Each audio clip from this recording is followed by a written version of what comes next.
I delivered revenge like a Disney princess. Came here because of the click. So, here in my block we have this neighbor who is just the combination of every bad neighbor habit.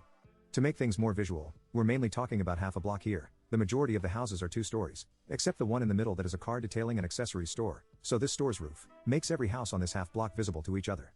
So, the major complaint is the noise. This guy blasts trash music all day long, which would not be a problem if this guy respected the volume and time allowed. Everyone in the block has called the police because of the noise after 12 a.m. at least once. When my family called the police at 3 a.m. the police told us that the sound had already exceeded the permitted decibels since before the street began. But I guess money is not a problem for this guy, because he keeps doing it. Since everybody was calling the police on him because of the noise, he decided to call the police because of the noise.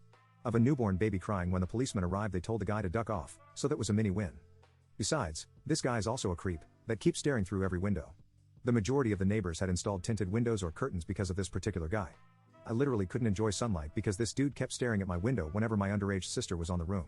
Obviously there's more, but this were the major complaints. Cue the revenge. Since this dude is used to be awake during the night blasting terrible music, he sleeps basically all morning, and absolutely hates birds chirping because it wakes him up. You can literally hear him complaining and closing the windows when the birds start singing. So I decided to plan based on that. I asked every neighbor if they were okay with the birds chirping. The majority said they love it. Then I asked the detailing store if I could scatter some seeds on their roof to attract birds. The owner said A, B, significant other literally yes, because the guy threw trash at the store's roof, so every single week the owner had to clean the gutters. So I started scattering the seeds every day at 5 a.m. okay the store's roof, and in less than 1 week, I have a full army of birds.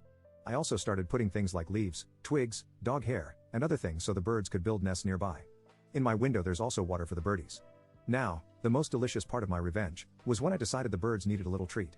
I have a friend that breeds insects for people to feed their exotic pets, so I asked him for 100 crickets to feed the birds. He gave me an amazing discount, and the next day, I was also scattering crickets in that roof. The birds started eating the crickets, but obviously they couldn't eat them all, so the rest of the dozens of crickets that escaped ran to the nearest shelter. The idiot's open balcony. You may think, couldn't he just kill the birds or something? Well, he tried, but the odds are in our favor, because the birds that come chirping on his windows are protected by Ambient the idiot law, so if he tries to harm them, he'll pay a much more expensive fine than the sound pollution one. Now, my block is the only place in the ghetto where you can wake up every day like a Disney princess, with more than 30 birds chirping, and the sounds of a very distressed evil neighbor.